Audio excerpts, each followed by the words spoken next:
அகில மீடியா நேயர்களுக்கு வணக்கம். இன்றைய உலக முக்கிய செய்திகள். முதலில் தலைப்புச் செய்திகள். அமெரிக்காவில் நடந்த சோகம். குடியிருப்பில் விமானம் விழுந்து நொறுங்கியதில் 3 பேர் உயிரிழப்பு. சீனாவின் நிலச்சரிவுகள் 2 பேர் உயிரிழப்பு, 19 பேர் மாயம். காசாவில் ஒரு குழந்தை கூட இருக்காது. இஸ்ரேல் முன்னாள் நாடாளுமன்ற உறுப்பினரின் கருத்தால் வெடித்த சர்ச்சை. ரஷ்யாவில் ட்ரோன் தாக்குதல், கனிமொழி விமானம் தாமதம். சீனாவில் 650 ஆண்டுகள் பழமையான கோபுரம் இடிந்து விழுந்து விபத்து. பென்குரியன் விமான நிலையத்தை ஏமன் அமைப்பினர் சூப்பர்சோனிக் ஏவுகணை மூலம் தாக்குதல். டொரண்டோவில் வெள்ள அபாய எச்சரிக்கை. ஏமனில் இருந்து ஏவப்பட்ட 2 ஏவுகணைகள். இஸ்ரேல் ராணுவம் அதிர்ச்சி. தொடர்பான விரிவான செய்திகள். அமெரிக்காவின் கலிபோர்னியா மாகாணத்தின் சாண்டியாகோ பகுதியில் சிறிய ரக விமானம் விழுந்து நொறுக்கியுள்ளது. இந்த விபத்தில் பலர் உயிரிழந்திருக்கலாம் என தகவல் வெளியானது. தனியாருக்கு சொந்தமான அந்த சிறிய ரக விமானத்தில் 10 பேர் வரை பயணித்ததாக சொல்லப்படுகின்றது. குடியிருப்பு பகுதியில் இந்த விமானம் திடீரென விழுந்துள்ளது. பனிமூட்டம் காரணமாக இந்த விபத்து ஏற்பட்டுள்ளதாக தகவல் வெளியாகியுள்ளது. எனினும் பவர் லைன் காரணமாக விபத்து ஏற்பட்டிருக்கலாம் என அங்குள்ள ஊடகங்களில் செய்திகள் வெளியாகின. விமான விபத்து குறித்து விசாரணை நடந்து வருகிறது என அதிகாரிகள் கருத்து தெரிவித்துள்ளனர். சீனாவின் தென்மேற்கு மாகாணமான குய்ஷோவில் வியாழக்கிழமை ஏற்பட்ட நிலச்சரிவுகளில் 2 பேர் உயிரிழந்தனர், 19 பேர் மாயமாகினர். இதுகுறித்து அதிகாரிகள் கூறியதாவது: பீஜோ நகரில் உள்ள டாஃபாங் மாவட்டத்தின் ஷாக்சி மற்றும் குவாவோ நகரங்களில் தனித்தனியாக 2 நிலச்சரிவுகள் ஏற்பட்டுள்ளன. இதில் சாக்சியில் ஏற்பட்ட நிலச்சரிவில் 2 பேர் உயிரிழந்துள்ளனர். குவாவோ நகராட்சியில் 19 பேர் மாயமாகியுள்ளனர். தேசிய பேரிடர் மேலாண்மை அமைப்பு 2 சம்பவ பகுதிகளிலும் மீட்பு நடவடிக்கைகளை மேற்கொண்டு வருகிறது என்று அதிகாரிகள் கருத்து வெளியிட்டுள்ளனர். இந்த நிலச்சரிவுகளால் ஏற்பட்டுள்ள நிலவியல் பாதிப்புகள் குறித்து ஆய்வு செய்யவும், மேலும் பாதிப்புகள் ஏற்படுவதை தடுப்பதற்கான முன்னெச்சரிக்கை நடவடிக்கைகள் மேற்கொள்ளவும் உள்ளூர் அதிகாரிகளுக்கு உத்தரவிடப்பட்டுள்ளதாக ஜுன்கியூவா செய்தி நிறுவனம் தெரிவித்துள்ளது. காசாவின் குழந்தைகள் கூட எதிரிகள் தான் என்று இஸ்ரேல் நாடாளுமன்றத்தின் முன்னாள் உறுப்பினர் மோசோ பெஜிக்லின் கூறியது உலக நாடுகளிடையே பெரும் அதிருப்தியை ஏற்படுத்தியுள்ளது. காசா மீதான தாக்குதலை எதிர்த்து இஸ்ரேலின் எதிர்க்கட்சியான ஜனநாயக கட்சி, ஒரு விவேகமான நாடு எப்போதும் பொதுமக்களுக்கு எதிராக போரிடாது, பொழுதுபோக்குக்காக குழந்தைகளையும் கொள்ளாது, பெருமளவிலான மக்களை இடம்பெயர செய்யாது, இவ்வாறான ஒரு நாட்டை ஆளும் திறனற்ற மற்றும் பழிவாங்கல் குணமானது நமது வாழ்வாதாரத்தை ஆபத்தில் ஆழ்த்திவிடும் என்று இஸ்ரேல் அரசை விமர்சித்துள்ளது.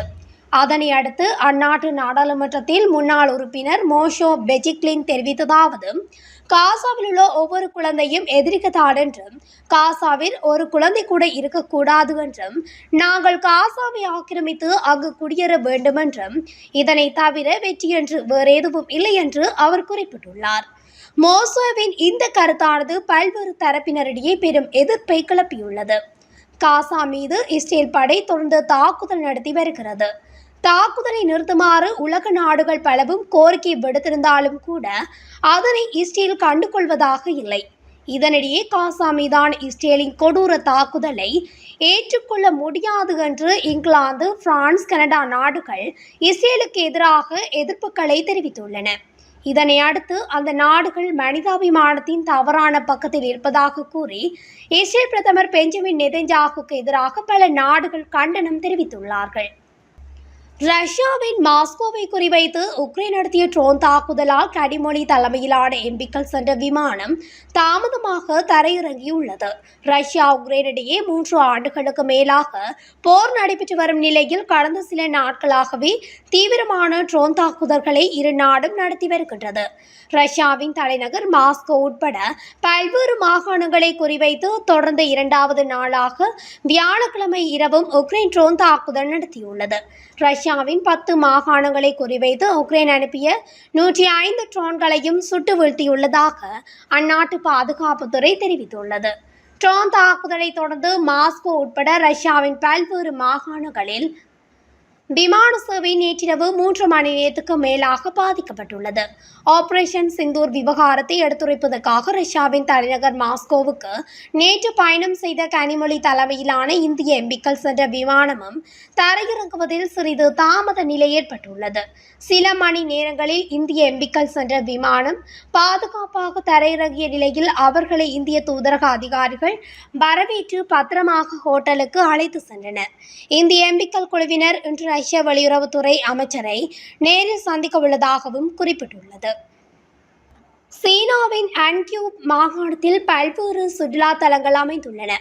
அவற்றில் குறிப்பிடத்தக்க ஒன்று பெங்யாங் கோபுரம் ஆகும். 650 ஆண்டுகள் பழமை வாய்ந்த இந்த கோபுரத்தை காண தினமும் நூற்றுக்கணக்கானோர் வந்து செல்கின்றனர்.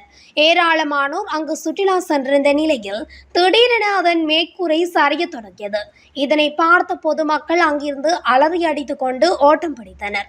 சற்று நேரத்தில் அந்த கோபுரத்தின் மேற்கூரை முழுவதும் இடிந்து தரைமட்டமானது. அதிர்ஷ்டவசமாக சுற்றுலா பயணிகள் யாருக்கும் காயம் ஏற்படவில்லை.